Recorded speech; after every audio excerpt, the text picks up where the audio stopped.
Press the bell icon and do not miss any updates from Mumbai Live. नमस्कार, मी संजय घावरे. मुंबई लाईव्हच्या box ऑफिसमध्ये आपलं स्वागत. या वर्षातील हा पहिलाच बायोपिक आहे. महेश मांजरेकरांनी अतिशय साध्या पद्धतीने पुलंचा जीवनपट उलगडून दाखवण्याचा प्रयत्न केला आहे. पुरुषोत्तम लक्ष्मण देशपांडे माझं नाव. नाही म्हणजे मी तुम्हाला तसं आहो बाई अशी हाक मारूच शकतो, पण काय की अनेक आहो असतील तर मी नक्की कुठल्या आहोंना आहो म्हटले हे कसं कळणार हो. सिनेमाची सुरुवात पुलंच्या आयुष्यातील शेवटच्या क्षणांपासून होते. सुनीताबाईंच्या आठवणींतून त्यांचा जीवनपट उलगडत जातो. त्यामध्ये बालपणापासूनचे पुलं, कॉलेजवयीन पुलं, सुनीताबाईंच्या प्रेमात पडलेले पुलं आणि विवाहित पुलं असे सगळे टप्पे या चित्रपटात आलेले आहेत. या सर्वांमधून पुलंचं आयुष्य उलगडत जातं, ते उत्तरोत्तर मनाला भावत जातं.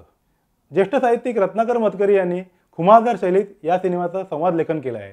त्यांचा मुलगा गणेश मतकरीने सिनेमाची पटकथा लिहिली आहे. पटकथा लिहिताना गणेशने आजवर कोणालाही ठाऊक नसलेले पुलं कागदावर उतरवण्याचा प्रयत्न केला आहे. सह्या घेऊन टाका पटापट. मी जरा नवीन सदरा घालून देऊ का? कोणत्याही कायद्यात लिहिलेलं नाहीये की चांगला सदरा घालूनच लग्न करायचं असतं. इथं आमच्यापेक्षा बाकीचे सगळे विनोदी आहेत. आता सुटका नाहीये तुझी. सुटायचंय कुणाला? या सिनेमात पुलंचं बालपण आहे, कॉलेजवयीन जीवन आहे आणि वैवाहिक जीवनही आहे. महाराष्ट्राला ठाऊक असलेले पुलं जरी साहित्यिक असले तरी खाजगी जीवनात ते खूपच भोळे, खूपच भाबडे होते. या उलट सुनीताबाई मात्र प्रॅक्टिकल आणि कणखर होत्या. तरी या दोन ध्रुवांवरचे दोन भिन्न स्वभावाच्या व्यक्तींचे सूर कसे जुळले ते या सिनेमात पाहायला मिळतं. काय चाललंय पोरकटपणा? तुझं लग्न झालंय आता भाई. ईशा पाहिल ना कोणीतरी म्हणायची चालच उरली नाहीये. असंच काहीसं पुलंचं मस्त मौला जीवन या सिनेमात पाहायला मिळणार आहे. महेश मांजरेकरांनी अतिशय वेगळ्या पद्धतीने या सिनेमाची मांडणी केली आहे. वास्तवापासून FV पर्यंत नेहमीच वेगळ्या जॉनरचे सिनेमे आणणाऱ्या महेश मांजरेकरांची एक वेगळी शैली या सिनेमात पाहायला मिळते. हा एक बायोपिक आहे याचं भान राखून मांजरेकरांनी या सिनेमाचं दिग्दर्शन केलं आहे. कुठेही अतिरंजितपणा नाही किंवा मनोरंजक मूल्यांचा अतिरिक्त वापर नाही. अतिशय प्रामाणिकपणे पुलंचं चरित्र दाखवण्याचा हा एक प्रयत्न आहे. एक गुड न्यूज आहे. नाट्यनिकेतनाचा पहिला सिनेमा कुबेर आणि त्यात मला महत्वाची भूमिका आहे. माझ्याकडे पण एक गुड न्यूज आहे. तुझी नंतर सांग ना ग. स्वतःच एखाद्या लहान बाळासारखं आहे. माझं फार दुर्लक्ष होतं का ग तिच्याकडे. गीतसंगीतासोबतच पार्श्वसंगीतही या सिनेमाची जमेची बाजू आहे. ऐजय सावरे, कानडा राजा पंढरीचा यासारख्या गीतरचना रसिकांना स्वर्गीय आनंद देणाऱ्या आहेत. याशिवाय कॅमेरावर्क ही सुरेख आहे. प्रत्येक कलाकाराच्या चेहऱ्यावरील हावभाव बारकाईने टिपणारा आहे. पुलंच्या पहिल्या लग्नातील एका दृश्यामध्ये एडिटिंगची जादू पाहायला मिळते. थोडं काही ठिकाणी सिनेमा रेंगाळला आहे, तिथे कात्री लावता आली असती, पण तरी चालण्यासारखं आहे. सर्वच कलाकारांनी या सिनेमात अतिशय प्रामाणिकपणे काम केलेलं आहे. सागर देशमुखचा आजवरच्या कारकिर्दीतील हा सर्वोत्तम सिनेमा म्हणायला हरकत नाही.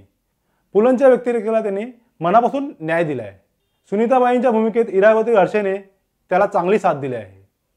इरावतीने आजवर नेहमीच वेगवेगळ्या भूमिका साकारल्या आहेत, पण ही भूमिका खूपच उजवी आहे.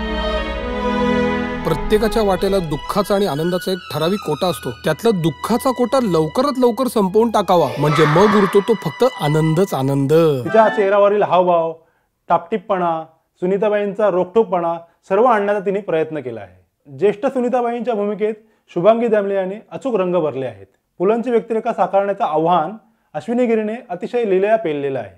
विद्याधर जोशींचा एक वेगळाच रंग या सिनेमात पाहायला मिळतो. रत्नागिरीतील अंतू बर्वा त्याने अचूकपणे रंगवला आहे. यासोबतच इतर कलाकारांची कामंही उजवी झाली आहेत. सचिन केणेकर, मृणाल देशपांडे, अजय पुरकर, वीणा जामकर, पद्मनाभ बिंड या सर्वांनीच उत्तम अभिनय केला आहे. या सिनेमाचा शेवट खूप गोड झाला आहे. कुमार गंधर्व, पु ल देशपांडे, भीमसेन जोशी आणि वसंतराव देशपांडे यांची सुरेख मैफिल शेवटी रंगलेली आहे. एका परमोच्च बिंदूवर गेल्यावर झालेला शेवट आनंददायी आहे. इथेच पुढच्या भागाची चाहूल लागते आणि सिनेमा संपतो. आतापर्यंत साहित्याच्या माध्यमातून भेटलेल्या पुलंचं खरं रूप जर बघायचं असेल तर तुम्हाला हा सिनेमा नक्कीच बघायला हवा. या सिनेमाला माझ्याकडून 3.5 स्टार. हा रिव्ह्यू तुम्हाला कसा वाटला ते नक्की कळवा.